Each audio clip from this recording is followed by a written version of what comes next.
Everybody, कैसे हैं आप सब। आज हम सिक्स क्लास के इतिहास का अध्याय 9 पढ़ेंगे। खुशहाल गांव और समृद्ध शहर। यहाँ पे एक कहानी भी आपको दिख पा रही है, लोहे की दुकान पर प्रभाकर। इस कहानी को आप पढ़ सकते हैं। इसके बाद लोहे के औजार और खेती। लोहे के औजार जो उस समय में मतलब बनाए जाते थे, प्रयोग होते थे। लोहे का प्रयोग आज आम बात है। लोहे की चीज़ें हमारी रोज़मर्रा की ज़िंदगी का हिस्सा बन गई है। इस महाद्वीप में लोहे का प्रयोग लगभग 3000 साल पहले शुरू हुआ था। महापाषाण कब्रों में लोहे के औजार और हथियार बड़ी संख्या में हमें प्राप्त हुए हैं। लगभग 2500 वर्ष पहले लोहे के औजारों के बढ़ते उपयोग का प्रमाण मिलता है। इनमें जंगलों को साफ करने के लिए कुल्हाड़ियाँ और जुताई के लिए हलों के फाल शामिल है, जो हम जिसमें जो कृषि है उसके इस्तेमाल में प्रयोग होता है। और जो कृषि का उत्पादन है वो भी इनके प्रयोग से बढ़ गया है। यहाँ पे जो आज के समय की अगर हम बात करें तो आज का जो समय है उसमें लोहे का उपयोग आम बात है, परंतु जो लोहे के जो प्रमाण हैं वो हमें 3000 साल मतलब जो लोहे का प्रयोग है वो 3000 साल पहले शुरू हुआ था। और महापाषाण जो कब्रें हमें खुदाई से मिली है उनमें लोहे के औजार और हथियार हमें बड़ी संख्या में मिले हैं। और महापाषाण के बारे में जो हमने पढ़ा था वो हम पहले पढ़ चुके हैं। अध्याय 5 में हमने महापाषाण की कब्रों के बारे में पढ़ा है, जहाँ से हमें बहुत सी वस्तुएं प्राप्त हुई है। इसके बाद करीब 2500 वर्ष पहले लोहे के औजार के जो बढ़ते उपयोग का प्रमाण है वो हमें मिला है। इसका जो प्रयोग होता था उस समय में वो जंगलों को साफ करने के लिए, कुल्हाड़ियों और जुताई के लिए हलों के इसमें फाल शामिल थे। इसके बाद इन्हीं के प्रयोग से मतलब लोहे के प्रयोग से, लोहे के हल के प्रयोग से कृषि का उत्पादन बहुत ज़्यादा बढ़ गया था। जैसे कि हमने पहले अध्याय में भी पढ़ा है कि पहले जो खेत की जो खुदाई थी वो लकड़ी के हल से होती थी, लकड़ी के फाल से होती थी। उससे ज़्यादा उत्पादन नहीं हो पाता था खेती में। उसके बाद लोहे के जो हल थे उनका प्रयोग होने लगा और जो रोपण था, जो पौधों जैसे कि धान की जो रोपाई थी वो होने लगा था। हमने ये सब इससे पहले अध्याय में मतलब अध्याय 6 में हम पढ़ चुके हैं। इसके बाद कृषि जो उत्पादन था उसको बढ़ाने के लिए क्या क्या कदम उठाए गए, सिंचाई के क्या क्या साधन थे। समृद्ध गांवों के बिना राजाओं तथा उनके राज्यों के बने रहना मुश्किल था। जिस तरह कृषि के विकास में नए औजार तथा रोपाई महत्वपूर्ण कदम थे, उसी तरह सिंचाई भी काफ़ी उपयोगी साबित हुई है। इस समय सिंचाई के लिए नहरें, कुएं, तालाब, कृत्रिम जलाशय बनाए गए थे। जो समृद्ध गांव के मतलब जो समृद्ध गांव थे, राजाओं तथा उनके राज्यों का बने रहना मुश्किल था। मतलब जो उस समय राजा हुआ करते थे, अगर समृद्ध गांव ना होते तो राज्यों के जो राजा थे उनका बना रहना मुश्किल था। और कृषि का जो विकास था और उनका जो विकास हुआ है, कृषि का जो विकास हुआ है वो नए औजार का प्रयोग होने लगा था, रोपाई होने लगी थी। जैसे हमने पहले अध्याय में पढ़ चुके हैं, धान की रोपाई की जाने लगी थी। सिंचाई भी बहुत अच्छे से होने लगी थी। और जो सिंचाई के साधन थे वो नहरें, कुएं, तालाब और फिर बाद में कृत्रिम जलाशय भी बनाए गए थे। उसके बाद आप गांव में कौन रहते थे, मतलब इसमें हम पढ़ेंगे कि उस समय गांव में कौन रहते थे। इस महाद्वीप के दक्षिणी तथा उत्तरी हिस्सों के अधिकांश गांव में कम से कम 3 तरह के लोग रहते थे। तमिल क्षेत्र में बड़े जो भूस्वामियों को वेला, साधारण हलवाओं को उनवार और भूमिहीन मजदूर दास, केडेशियार और अधिमई कहलाते थे। देश के उत्तरी हिस्से में गांव का प्रधान व्यक्ति ग्राम भोजक कहलाता था। अक्सर एक ही परिवार के लोग इस पर कई पीढ़ियों तक बने रहते थे। यहाँ पे हम देख सकते हैं कि जो उपमहाद्वीप के दक्षिणी और उत्तरी हिस्से थे, गाँव में कम से कम 3 तरह के लोग रहते थे। जैसे तमिल के एक क्षेत्र में बड़े जो भूस्वामी थे, भूस्वामी का मतलब जो बड़े ज़मीनों के मालिक थे वो रहते थे। उनवार रहते थे जो भूमिहीन मजदूर थे, जिनके पास भूमि नहीं थी, वो इनके जो भूस्वामी थे इनकी भूमि में मजदूरी करते थे, वो लोग रहते थे। दास रहते थे। उसके बाद केडिशियर और केडिशियर रहते थे जो अधिमई कहलाए। उसके बाद जो उत्तरी हिस्से थे, देश के जो उत्तरी हिस्से थे, गांव का जो प्रधान व्यक्ति होता था वो भोजक कहलाता था। और अक्सर मतलब जो परिवार के लोग ही, जो उसके परिवार के लोग हैं, वे ही इस पद पर नियुक्त होते थे। इसके बाद जो यहाँ पे जैसे एक जो यहाँ पे जैसे हमने पढ़ा कि प्रधान जो होता था भोजक कहलाते थे, और उसी के जो मतलब आगे पीढ़ियाँ होती थी, पुत्र होते थे, वही इस पद पर नियुक्त होते हैं। मतलब यहाँ पे आनुवांशिक पद का चलन था। उसके बाद ग्राम भोजक के पद पर आमतौर पर गांव का सबसे बड़ा भूस्वामी होता था। साधारणतः इनकी जमीन पर इनके दास और मजदूर काम करते थे। इसके अतिरिक्त प्रभावशाली होने के कारण राजा भी कर वसूलने का काम इन्हें ही सौंप देते थे। ये न्यायाधीश का और कभी कभी पुलिस का काम भी करते थे। ग्राम भोजकों के अलावा अन्य स्वतंत्र कृषि भी होते थे जिन्हें गृहपति कहते थे। इनमें ज़्यादातर छोटे किसान ही होते थे। इसके अतिरिक्त कुछ ऐसी स्त्री पुरुष थे जिनके पास अपनी ज़मीन नहीं होती थी। इनमें दास कर्मकार आते थे जिन्हें दूसरों की ज़मीन पर काम करके अपनी जीविका चलानी पड़ती थी। अधिकांश गाँव में लोहार, कुम्हार, बढ़ई तथा बुनकर जैसे कुछ शिल्पकार भी होते थे। यहाँ पे जो प्रधान थे जिन्हें भोजक कहा है, वो आमतौर पर बड़े भूस्वामी होते थे, मतलब जिनके पास बहुत ज़्यादा ज़मीन होती थी। और जो इनकी ज़मीन पर जो दास थे, जो मज़दूर थे, भूमिहीन मज़दूर थे, वे काम किया करते थे। और ये जो थे ना, ये बहुत ज़्यादा प्रभावशाली होने के कारण राजा भी कर वसूलने का जो कार्य था वो इन्हें सौंप देता था। और जो न्यायाधीश मतलब ये न्याय का भी काम करते थे और कभी कभी पुलिस का भी यही काम करते थे। उसके बाद भोजकों के अलावा अन्य स्वतंत्र कृषक भी होते थे जिन्हें गृहपति कहते थे। छोटे किसान भी इस समय में हुए हैं। और कुछ ऐसे अतिरिक्त मतलब ऐसे स्त्री पुरुष भी थे जिनके अपने पास ज़मीन नहीं थी। इनमें दास कर्मकार आते थे जिन्हें दूसरों की ज़मीन पर ही काम करके अपनी जीविका चलानी पड़ती थी। जैसे जो भूमिहीन स्वामी थे, यहाँ पे इनकी जो भूमि थी इन पर मजदूर कार्य किया करते थे, दास किया करते थे, जो अपनी आजीविका ऐसे ही चलाते थे। अधिकांश गाँव में लोहार, कुम्हार, बढ़ई, बुनकर जैसे कुछ शिल्पकार भी होते थे। उसके बाद जो प्राचीनतम तमिल रचनाओं के बारे में यहाँ पे बताया गया है। तमिल की प्राचीनतम जो रचनाओं का संगम है, साहित्य कहते हैं जिसे। इसकी रचना लगभग 2300 साल पहले की गई थी। इन्हें संगम इसलिए कहा जाता है क्योंकि मदुरै के कवियों के सम्मेलनों में इनका संकलन किया जाता था। गांव में रहने वालों के जिन तमिल नामों का उल्लेख है यहाँ पे किया गया है, वे संगम साहित्य में पाए जाते हैं।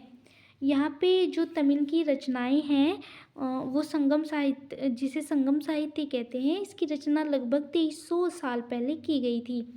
संगम इसलिए कहा है इसे क्योंकि इसमें जो मदुरै की कवि का सम्मेलन था उसे संकलन किया गया है, मतलब इसे जोड़ा गया है। इसके बाद जो गांव में रहने वाले तमिल के नाम का इसमें उल्लेख किया गया है, वे संगम के साहित्य में पाए जाते हैं। यानी जिस नाम का इसमें उल्लेख है वो संगम जो साहित्य है उसमें इनका वर्णन मिलता है।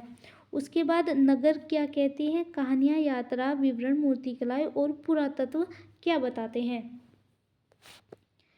तुमने जातकों के बारे में सुना होगा। ये वो कहानियाँ जो आम लोगों में प्रचलित थी, बहुत भिक्खुओं ने इसका संकलन किया है। यहाँ एक जातक कथा दी गई है जिसमें यह बताया गया है कि निर्धन किस तरह धीरे धीरे धनी बन जाता है।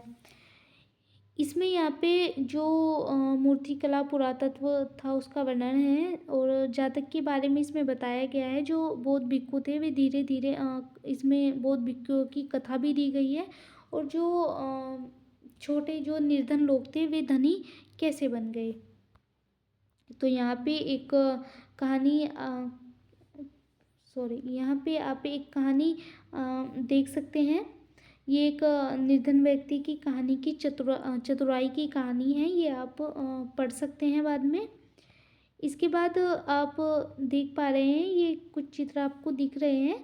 ये दिल्ली में मिला कूप है और हड़प्पा की जल निकास व्यवस्था से यह कैसे भिन्न है। मतलब जो हड़प्पा की जल निकास प्रणाली थी और ये जो अब की जो मतलब जो हमें खुदाई से ये प्राप्त हुई है विलेय कूप, ये कैसे भिन्न थी हड़प्पा की जो जल प्रणाली से। इसके बाद सांची की मूर्तिकला, यह मध्य प्रदेश स्थित सांची के स्तूप की मूर्ति कला का नमूना है। इसमें शहर के जीवन का एक दृश्य है जो मतलब इन दीवारों को देखा गया है वे ईंट की बनी है या फिर लकड़ी या पत्थर से। क्या इसकी रेलिंग लकड़ी की बनी है। इन इमारतों की छतों का वर्णन कैसे किया गया है। तो यहाँ पे हमें ये दो चित्र देखने को मिल रहे हैं, ये विलेय कूप और ये मतलब ये जो है ये सांची की मूर्तिकला। यहाँ पे ये जो विलेय कूप है इसके बारे में हम जैसे पढ़ सकते हैं। यहाँ पे जो महाजनपदों की राजधानी थी, जैसे कि हम पहले भी पढ़ चुके हैं, ये परकटों से घिरे होते थे। परकटों ये मतलब एक तरह की दीवार हम कह सकते हैं, लकड़ी की भी हो सकती थी या फिर पत्थर की बनी भी हो सकती थी। इसके बाद अनेक शहरों में विलेय कूप मिले हैं। ये विलेय कूप गुसलखाने, नाले, कूड़ेदान के लिए प्रयुक्त होते थे। प्राय ये विलेय कूप लोगों के घरों में होते थे। जैसे कि हड़प्पा की जल निकास प्रणाली थी, नालियाँ बनी थी, सड़कों पर जो बड़े बड़े नाले थे उनसे जुड़ी होती थी, वैसे ही ये विलेय कूप थे। विलेय कूप गुसलखाने या नाली जो कूड़ेदान की जो जगह थी उसमें प्रयुक्त होते थे ये, और विलेय कूप लोगों के घरों में ही होते थे। इसके बाद महलों, बाजारों, आम घरों के अवशेष बहुत कम मिले हैं। संभवतः लकड़ी, मिट्टी व कच्ची ईंट के छप्पर बने होते थे। यही के कारण ज़्यादा समय तक टिक नहीं पाए होंगे और भविष्य में पुरातत्व इनकी खोज कर सकते हैं। तो यहाँ पे जो अवशेष हमें मिले हैं वो लकड़ी के जो बने घर थे, मिट्टी के बने घर थे या कच्ची ईंटों के छप्पर बने मिले हैं। जो पुरातत्व जो खुदाई से प्राप्त हुए हैं उन्होंने यहाँ पे जो घर के अवशेष है वो ज़्यादातर लकड़ी या मिट्टी के बने हुए घर के अवशेष ही मिले हैं। उसके बाद जो प्राचीन शहरों के बारे में कहा गया है वह नाविकों तथा यात्रियों के विवरणों द्वारा पता चलता है कि ऐसे है कि एक विस्तृत विवरण किसी अज्ञात यूनानी नाविक का है। मतलब यहाँ पे जो यूनानी नाविक था उसने जो यात्राएं की थी प्राचीन शहरों से एक जगह से दूसरी जगह, उसका विस्तृत विवरण इसमें दिया गया है।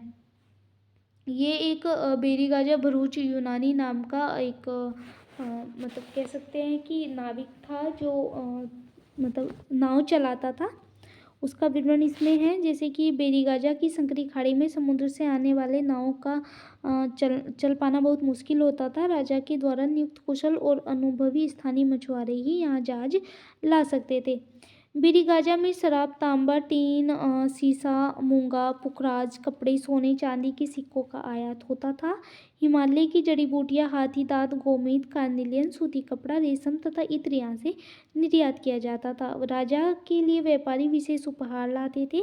इनमें चांदी के बर्तन, गायक, किशोर, सुंदर औरतें, अच्छी शराब तथा उत्कृष्ट महीन कपड़े शामिल थे। तो यहाँ पे नाविक के बारे में कहा गया है। जो यहाँ पे जो आयात निर्यात होता था एक देश से दूसरे देश, और जो बेरीगाजा की जो संकरी खाड़ी थी वो समुद्र के किनारे आना उससे बिल्कुल भी आसान नहीं था, क्योंकि उसमें नाव चल पाना बहुत मुश्किल था। इसलिए जो राजा भेजते थे एक अच्छे कुशल मछुआरे को इसमें भेजते थे, और जो बेरीगाज से आता था वो था शराब, तांबा, टीन, सीसा, मूंगा, पुखराज, कपड़े, सोने, चांदी आदि बहुत ज़्यादा सामानों का आयात किया जाता था। और यहाँ से जो निर्यात करते थे राजा वो थे, हिमालय में बहुत सारी जड़ी बूटियाँ मिलती थी, हाथी दांत थे, गोमेद, कार्निलियन, सूती कपड़ा, रेशम जो हमारे यहाँ पे होता है सूती कपड़ा ये होता है, इत्र यहाँ से निर्यात किया जाता था। इसके बाद जो वहाँ से व्यापारी आते थे वो राजाओं के लिए बहुत सारे उपहार भी लाते थे। चांदी के बर्तन, गायक, सुंदर औरतें, अच्छी शराब, उत्कृष्ट महीन कपड़े इसमें शामिल थे। तो हम यहाँ कह सकते हैं कि यहाँ पे आयात निर्यात भी होता था। उसके बाद हम यहाँ पे पढ़ेंगे सिक्के। सिक्के उस समय की कैसे थे। सिक्कों के इन सिक्कों, जैसे कि हमने ये सिक्के देख पा रहे हैं, सिक्कों के आधार पर पुरातत्वविदों ने इस युग के हजारों पुरातत्वविदों को इस युग के हजारों सिक्के प्राप्त हुए हैं। इसमें सबसे पुराने आहत सिक्के थे जो करीब 500 साल चले। और इसके ये चित्र में भी आप देख सकते हो, ये बहुत ज़्यादा पुराने सिक्के हैं। चांदी या सोने के सिक्कों पर विभिन्न आकृतियों को आहत कर बनाए जाने के कारण इन्हें आहत सिक्के कहा है। यहाँ पे जो सिक्के प्राप्त हुए हैं इन्हें आहत सिक्के कहा है, और ये करीब 500 साल पहले चलन में थे, और ये चांदी और सिक्कों से विभिन्न आकृतियों को आहत कर बनाए जाते थे, इसलिए इन्हें आहत सिक्के कहा है। इसके बाद ये विनिमय के आधार पर अन्य साधन है। ये एक कविता है छोटी सी, जिसे आप पढ़ सकते हैं। इसके बाद नगर की जो अनेक गतिविधियां का जो केंद्र था वो कैसा था। जैसे कि अक्षर नगर कई कारणों से बहुत महत्वपूर्ण हो जाते हैं। उदाहरण के लिए मथुरा, यह 2500 साल से भी ज़्यादा समय से एक महत्वपूर्ण नगर रहा है, क्योंकि यह यातायात और व्यापार के दो मुख्य रास्तों पर स्थित है। इसमें से एक रास्ता उत्तर पश्चिम से पूरब की ओर, दूसरा उत्तर दक्षिण की ओर जाने वाला था। शहर के चारों ओर किलेबंदी थी। इसमें अनेक मंदिर थे। आसपास के किसान तथा पशुपालक शहर में रहने वालों के लिए भोजन जुटाते थे। मथुरा बेहतरीन मूर्तियां बनाने का केंद्र था। लगभग 2000 साल पहले मथुरा कुषाणों की दूसरी राजधानी बनी। इसके बारे में जो ये मथुरा था एक धार्मिक केंद्र भी रहा है। यहाँ बौद्ध विहार, जैन मंदिर, यह कृष्ण भक्ति का एक महत्वपूर्ण केंद्र था। यहाँ पे हम मथुरा जो एक नगर है, कुछ नगर अपने आप में बहुत ही ज़्यादा महत्वपूर्ण कभी कभी हो जाते हैं। जैसे कि ये 2500 साल पहले यह मथुरा नगर रहा है, क्योंकि यह जो व्यापार का जो केंद्र था और जो इसके रास्ते थे, यातायात के जो रास्ते थे वो बहुत अच्छे थे। यह पश्चिम से पूरब की ओर जाता था और उत्तर से दक्षिण की ओर जा सकते थे इन रास्तों से। शहर के चारों ओर किलेबंदी थी। ये जो मथुरा शहर था इसके चारों ओर किलेबंदी थी। इसमें अनेक मंदिर भी थे। पशुपालक शहर में जो रहते थे, रहने वालों के लिए भोजन जुटाते थे। मथुरा बेहतरीन मूर्तियों बनाने का केंद्र था। मथुरा में बहुत ज़्यादा अच्छी शिल्पकारी हम कह सकते हैं, क्योंकि मूर्तियाँ बनती थी तो अच्छे शिल्पकार होंगे। इसके बाद लगभग 2000 साल पहले मथुरा कुषाणों की दूसरी राजधानी बनी। जो कुषाण राजा थे, जो कुषाण राज करते थे, उनकी यह राजधानी मथुरा रहा है। इसके बाद जो मथुरा है वो धार्मिक का केंद्र भी रहा है। यहाँ बुद्ध विहार भी है, जैन मंदिर भी है, और जो कृष्ण भक्ति का यह एक महत्वपूर्ण केंद्र रहा है, जो आज के समय में भी एक महत्वपूर्ण केंद्र कृष्ण भक्ति के लिए माना जाता है। इसके बाद जो मथुरा था उसमें मथुरा में प्रस्तर जो खंडों और पर तथा मूर्तियों पर अनेक अभिलेख मिले हैं। आमतौर पर ये संक्षिप्त अभिलेख है जो स्त्रियों तथा पुरुषों द्वारा मठों या मंदिरों को दिए जाने वाले दान का उल्लेख करते हैं। प्राय शहरों के राजा, रानी, अधिकारी, व्यापारी, शिल्पकार इस प्रकार के दान करते थे। उदाहरण के लिए मथुरा के अभिलेख में सुनारों, लोहारों, बुनकरों, टोकरी बुनने वाले, माला बनाने वाले और इत्र बनाने वालों का उल्लेख मिलता है। यहाँ पे कुछ अभिलेख भी प्राप्त हुए हैं जो मूर्तियों के संक्षिप्त अभिलेख हैं, और यहाँ पे कुछ स्त्रियों और पुरुषों के मठ और मंदिर में जो ये लोग दान देते थे उसका भी उल्लेख इन पर मिला है। उसके बाद जो राजा, रानी के अधिकारी, व्यापारी और शिल्पकार इस प्रकार के दान करते थे उनका भी उल्लेख इस अभिलेख से हमें प्राप्त हुआ है। उदाहरण के लिए हम कह सकते हैं कि यहाँ पे सुनारों, लोहारों और बुनकारों की जो टोकरी बुनते थे, माला बनाने वाले थे, उन और जो इत्र बनाते थे उसका उल्लेख भी इस अभिलेख में हमें मिलता है। उसके बाद शिल्प तथा शिल्पकार, जो पुरास्थलों से शिल्प के नमूने मिले हैं यहाँ से जो शिल्पों के नमूने हमें प्राप्त हुए हैं, इनमें मिट्टी के बहुत ही पतले और सुंदर बर्तन हैं, जिन्हें उत्तरी काले चमकीले पात्र कहा जाता है, क्योंकि ये ज़्यादातर उपमहाद्वीप के उत्तरी भाग में मिले हैं तथा ये प्राय काले रंग के होते हैं। इनमें एक खास चमक होती है। तो यहाँ पे जो पुरास्थलों से हमें प्राप्त हुए हैं वो बहुत ही पतले और सुंदर मिट्टी के बर्तन प्राप्त हुए हैं। ये बहुत ही चमकीले होते थे और ये जो ज़्यादातर बर्तन हैं वो उपमहाद्वीप के उत्तरी भाग से ही हमें मिले हैं और ये काले रंग के होते थे और इनमें एक अच्छी मतलब एक खास चमक इन बर्तनों में पाई जाती थी। जैसे कि विभिन्न ग्रंथों से हमें पता चलता है कि कपड़ों का उत्पादन बहुत महत्वपूर्ण था। उत्तर में वाराणसी, दक्षिण में मदुरई इसके प्रसिद्ध केंद्र थे। यहाँ स्त्री पुरुष दोनों काम करते थे। तो जो ये वाराणसी और दक्षिण मदुरई थे, यहाँ पे हमें कपड़ों के अवशेष मिले हैं। तो कपड़े यहाँ पे कपड़ों का उत्पादन यहाँ पे होता था और कपड़ों के उत्पादन में स्त्री पुरुष दोनों काम करते थे। इसके बाद अनेक शिल्पकार तथा व्यापारी अपने अपने संघ बनाने लगे थे, जिन्हें श्रेणी कहते थे। शिल्पकारों की श्रेणियों का काम प्रशिक्षण देना था, कच्चा माल उपलब्ध कराना, तैयार माल का वितरण करना था, जबकि व्यापारियों की श्रेणियां व्यापार का संचालन करती थी। श्रेणियां बैंकों के रूप में काम करती थी, जहां लोग पैसा जमा रखते थे। इस धन का निवेश लाभ के लिए किया जाता था। उससे मिले लाभ का कुछ हिस्सा जमा करने वाले लोगों को लौटा दिया जाता था, फिर मठ आदि धार्मिक संस्थानों को दिया जाता था। यहाँ पे जो शिल्पकार थे, जो व्यापारी थे, वे अपने छोटे छोटे संघ बनाने लगे थे और जिन्हें श्रेणी कहते थे। शिल्पकारों की श्रेणी का काम प्रशिक्षण देना था। जो शिल्पकार थे वो जिन पे कार्य नहीं आता था उन्हें प्रशिक्षण देते थे, कच्चा माल उपलब्ध कराते थे, माल का वितरण मतलब माल को बांटते थे एक दूसरे में। और जो व्यापारियों की श्रेणियाँ व्यापार की जो श्रेणियाँ थी वो व्यापार का संचालन करती थी। श्रेणियाँ बैंकों के रूप में भी काम करती थी, जहाँ लोग पैसे जमा करते थे, वहाँ धन के निवेश के लिए भी लाभ किया जाता था। इसके बाद लाभ का कुछ हिस्सा जमा कर दिया जाता था और फिर उसे बाद में लौटा दिया जाता था। फिर मठ आदि धार्मिक स्थानों को यह इकट्ठा किया हुआ धन दान में दिया जाता था। उसके बाद यहाँ पे सूत कातने और बुनने के कुछ नियम दिए गए हैं। जो अर्थशास्त्र जो उल्लेख इसमें किया गया है, इसमें वर्णन है कि इस प्रकार का विशेष पदाधिकारी की देखरेख में कारखानों में सूत की कताई और बुनाई की जाती थी। एक विशेष पदाधिकारी होता था, उसकी देखरेख में ही सूत की कताई और बुनाई की जाती थी। उन पेड़ों की छाल, कपास, पटुआ, सन को तैयार करने के काम में विधवाओं, सक्षम अक्षम महिलाओं, भिक्खुनियों, वृद्धा वेश्याओं, राजाओं की अवकाश प्राप्त दासियाओं, सेविकाओं और अवकाश प्राप्त देवदासियों को लगाया जा सकता था।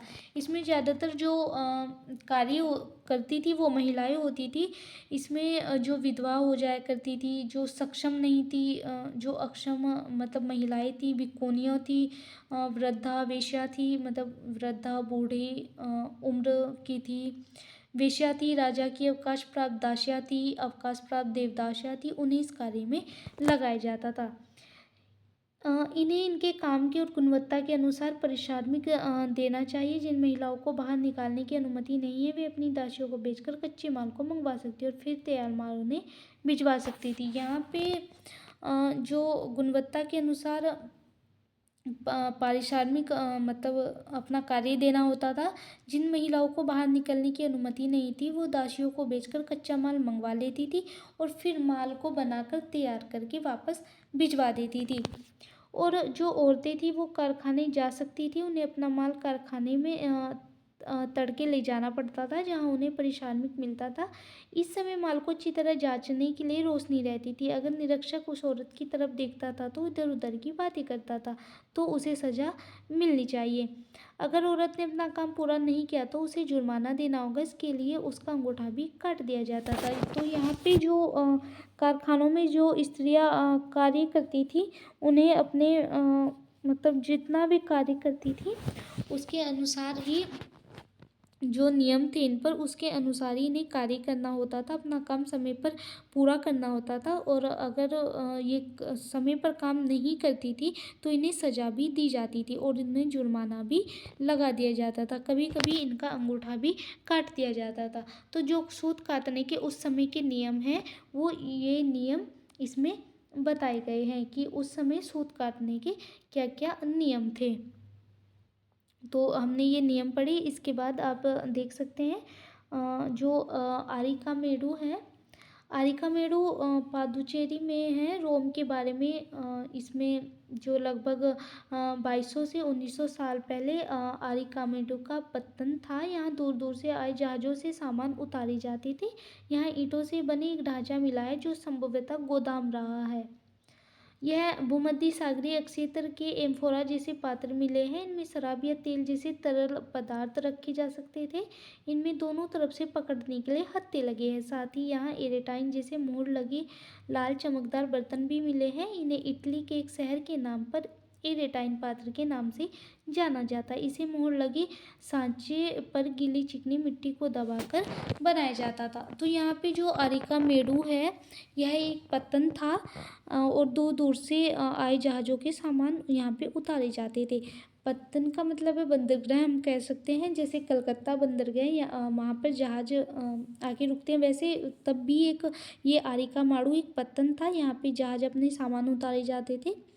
और ईंटों से बना यहाँ पे एक ढांचा भी प्राप्त हुआ है, जो शायद हम कह सकते हैं कि उस समय का गोदाम रहा होगा। यह भूमध्य सागर के क्षेत्र के एम्फोरा जैसे पात्र यहाँ से हमें मिले हैं। इनमें शराब या तेल जैसे पदार्थ रखे जा सकते थे। इनमें दोनों तरफ से पकड़ने के लिए हत्थे भी लगे होते थे। साथ ही एरेटाइन जैसे मोहर लगे लाल चमकदार पत्थर भी यहाँ पे पुरास्थलों से मतलब इन स्थलों से मिले हैं। इन्हें इटली के एक शहर के नाम पर एरेटाइन पात्र के नाम से जाना जाता है। इन पर मोहरें भी लगी है जो चिकनी गीली मिट्टी की बनी होती थी। इन्हें चिकनी मिट्टी से दबाकर बनाया जाता था। इसके जो ये मोहरें थी, इनके बारे में हमने पहले अध्याय में भी पढ़ा है। जैसे कि अगर ये मिट्टी की बनी होती थी और ये मोहर का कार्य उस समय में करती थी। अगर ये मोहर मतलब अगर इससे छेड़खानी हो जाती थी तो ये टूट जाती थी। तो इसकी मोहर के बारे में हमने पहले भी पढ़ चुके हैं। इसके बाद कुछ अभिलेख जैसे बर्तन आप देख पा रहे होगे। बर्तन, कई बर्तनों पर ब्राह्मणी लिपि, ये आप लिपि देख पा रहे हैं। लिपि में अभिलेख मिले हैं।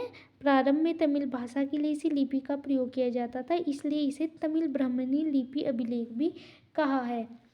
तो ऐसे बर्तन भी हमें वहाँ से मिले हैं जिनके डिजाइन तो रोम के थे, किंतु वे यहीं बनाए जाते थे। यहाँ रोमन लैंप, शीशे के बर्तन और रत्न भी मिले हैं। साथ ही छोटे छोटे कुंड मिले हैं जो संभवतः कपड़े की रंगाई के पात्र रहे होंगे। यहाँ पे शीशे और अर्ध बहुमूल्य पत्थरों से मन के बनाने के पर्याप्त शासक यहाँ पर मिले हैं। तो यहाँ के रोम के कुछ डिजाइन के बर्तन भी मिले हैं, लेकिन ऐसा लगता है कि ये यहीं बनाए जाते थे। मतलब डिजाइन तो रोम का था पर ये बनाए यहीं जाते थे। इसके बाद कुछ शीशे और बर्तन के रत्न भी मिले हैं। कुछ छोटे छोटे कुंड भी मिले हैं। रंगाई के कपड़े की रंगाई के पात्र भी यहाँ पे मिले हैं। तो यहाँ से हमें बहुत सारी वस्तुएं प्राप्त हुई है। इसके बाद ये जो आप ये चित्र आप देख पा रहे हैं, ये यूरोप के सबसे पुराने शहरों में से एक है। इसका विकास लगभग तभी हुआ जब गंगा के मैदान के शहर बसे रहे थे, मतलब शहर बस रहे थे। रोम एक बहुत बड़े साम्राज्य की राजधानी था। यह यूरोप, उत्तरी अफ्रीका, पश्चिमी एशिया तक फैला साम्राज्य था। इसके सबसे महत्वपूर्ण शासकों में एक ऑगस्टस ने करीब 2000 साल पहले शासन किया था। उसने कहा था कि रोम ईंटों का शहर था जिसे मैंने संगमरमर का बनवाया। ऑगस्टस और उसके बाद के शासकों ने कई मंदिर, महल भी बनवाए। ऑगस्टस ने बड़े बड़े रंगमंडल, एम्फिथिएटर बनवाए।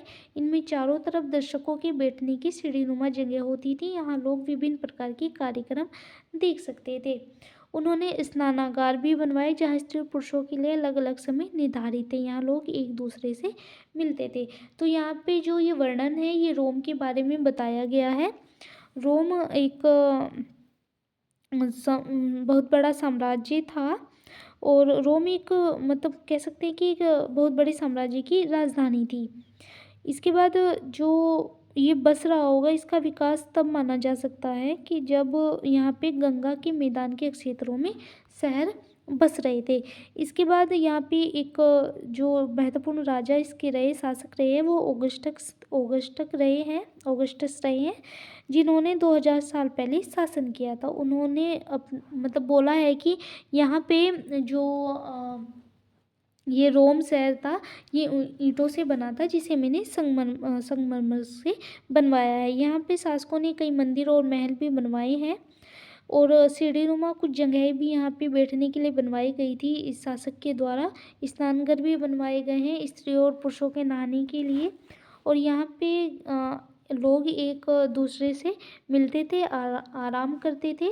बड़े बड़े जलवाही सेतु के जरिए शहर के स्नानगारों, फव्वारों और गुसलखानों के लिए पानी लाया जाता है। तो यहाँ पे इस शासक ने बहुत सी चीज़ों का निर्माण यहाँ पे करवाया था।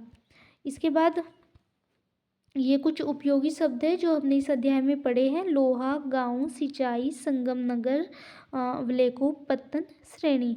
तो ये कुछ उपयोगी शब्द हमने इसमें पढ़े हैं, जिसमें पढ़ के आपको समझ आया होगा कि इन शब्द का क्या मतलब है। इसके बाद इसमें कुछ तिथियां दी गई है। उपमहाद्वीप में लोहे के प्रयोग की शुरुआत लगभग 3000 साल पहले, लोहे के प्रयोग में बढ़ोतरी नगर आहत सिक्के करीब 2500 साल पहले, संगम साहित्य की रचना की शुरुआत करीब 2300 साल पहले, अरिका मेरु का पतन 2200 तथा 1900 साल पहले यहाँ पे देखा गया है। इसके बाद कुछ मतलब ये जो हमने तिथियां हमने इस अध्याय में भी पढ़ी है। तो उम्मीद है कि आपको ये अध्याय आपको समझ आया होगा, आपने अच्छे से पढ़ा होगा। Thank you so much.